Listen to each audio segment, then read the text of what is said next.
Hello everyone and welcome to the week 8 explanation for worksheet 4B. This is the second worksheet in this unit 4. And today we're going to be talking about a lot of absolute values and how to address those when you're solving problems, as well as some radical reduction, which we talked about before, some imaginary numbers, and then at the very end of the worksheet we have some inequalities, so some greater than, less than type of stuff. Okay, so let's jump right into it. Let's look at number 1. So for number 1 we have the absolute value of 3y plus 2 equals 5. Okay, so the way we do this is you're going to have two answers, because inside the parentheses, if you get positive 5, you absolute value it, you're going to get positive 5, which is the answer, which is correct. The other version that you could get is a negative 5 in parentheses, and if you got that, you take the absolute value and you get that positive 5 on the right side. So what we have to do is we have to break this up into two different equations and solve them separately. The first one I did here in black is assuming that we're going to get a positive 5 on the left side. So I don't change anything here except I remove the absolute value bars, and then I just solve it like normal. So I set it up here. I have 3y plus 2 equals 5. Subtract 2 from both sides, divide by 3, and you get y equals 1. So that side's pretty straightforward. Now down here in red, I'm doing the second version. Now this version, what you do is you get rid of the absolute value bars, and then you make the 5 on the right side a negative 5. The reason you do that is because, like I said, if you get negative 5 inside the parentheses, it would become positive 5, and then everything would work still. So we set it up with this, with the negative in front of the 5, subtract 2 from both sides, divide by 3, you end up getting y equals negative 7/3, and I reduce that to y equals negative 2 1/3. If you put either answer, I'd be okay with that. Okay, so this first section is just a bunch of these, and then they get eventually a bit more complex. So let's look at number 8. So number 8, we're going to do the same thing. Left side is being absolute valued, so we're going to have a positive version on the right side that we're really not going to change anything. And then we're going to have a negative version on the right side, and we're just going to put a negative sign in front of it. So to start off here in blue, I set this up by just removing the absolute value bars, and now I'm just going to solve this straight away. So I subtract 3x from both sides. I subtract 18 from both sides, and you end up getting this quadratic. I have x squared plus 3x minus 18.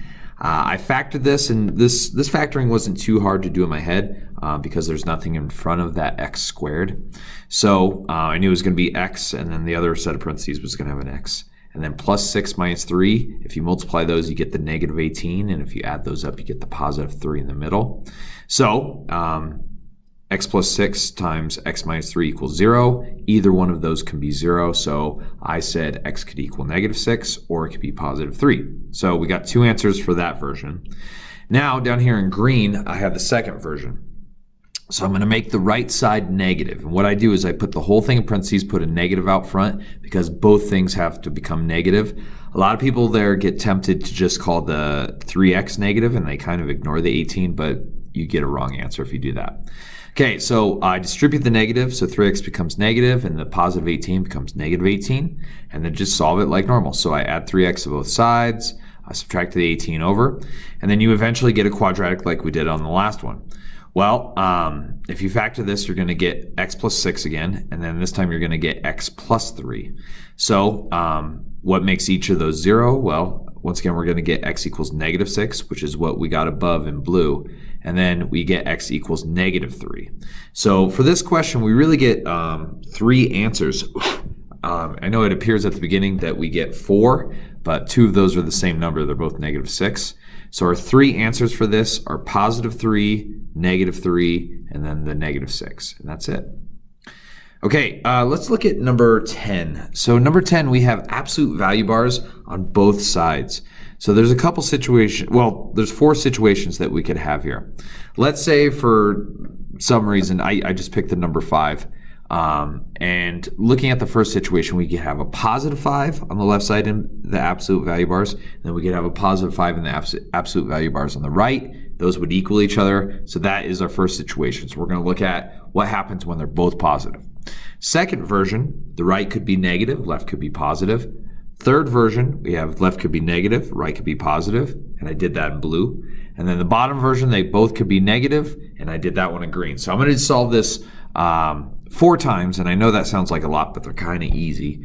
And I'm just going to look at some of these answers. Now, when I did these problems, you get a lot of repeated answers, but you do have to look at each of them individually. So here in black, I have I got rid of the absolute value bars and just solved it. So I had 2x plus 10 equals x minus 11. Subtract the x over, and then subtract the 10 over, and you get x equals negative 21. So that one's pretty straightforward. In red, the right side's going to become negative. So I put it in parentheses and put a negative out front, distribute it, and then just solved it. So I added x to both sides, I subtracted 10 from both sides, divide by a 3 at the end, you get x equals 1/3. Okay, in blue, the left side now is going to be negative, so I put that in parentheses, distribute the negative, I add 2x to both sides, and then add 11 to both sides, you end up getting 3x equals 1 again.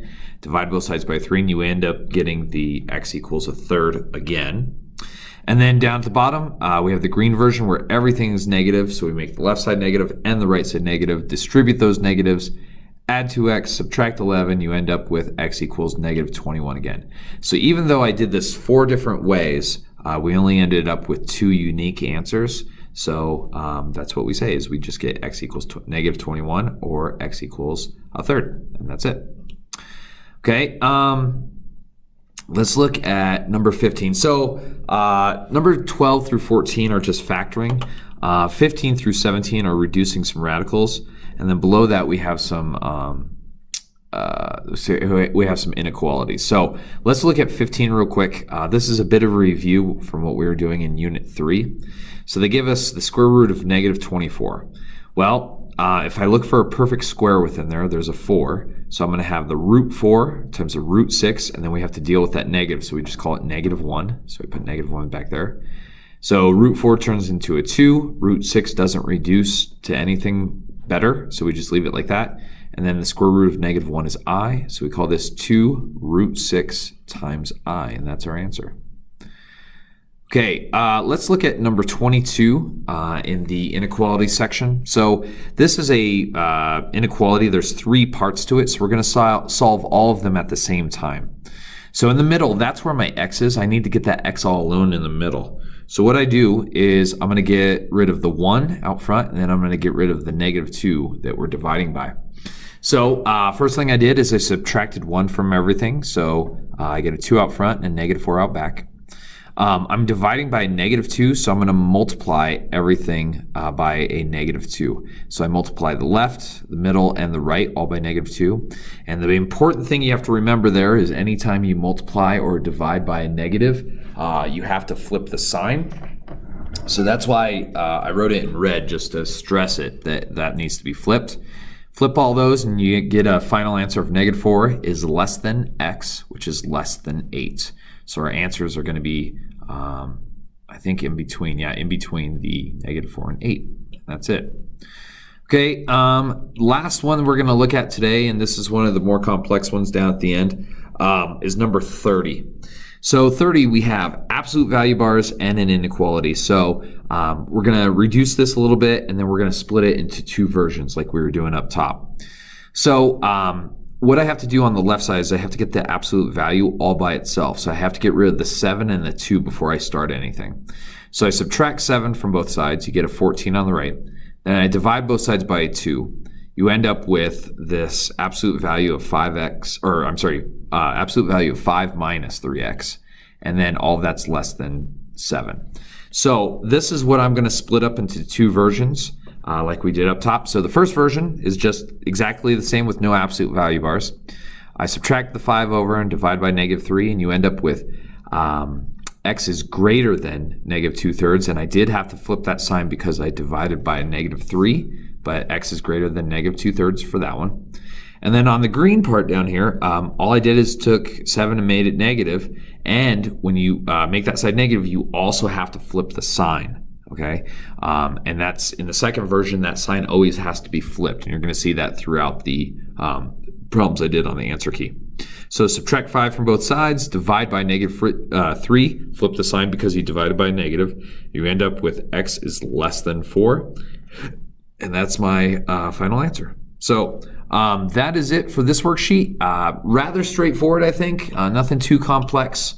When you're doing absolute values with inequalities, just when you're splitting it up into the two versions, there are a couple rules for that. You have to flip the sign because you're making it negative. So practice those, and if you have any questions, feel free to contact me with an email or something like that, or in class, and we'll go from there. Okay, that is it. Have a nice day.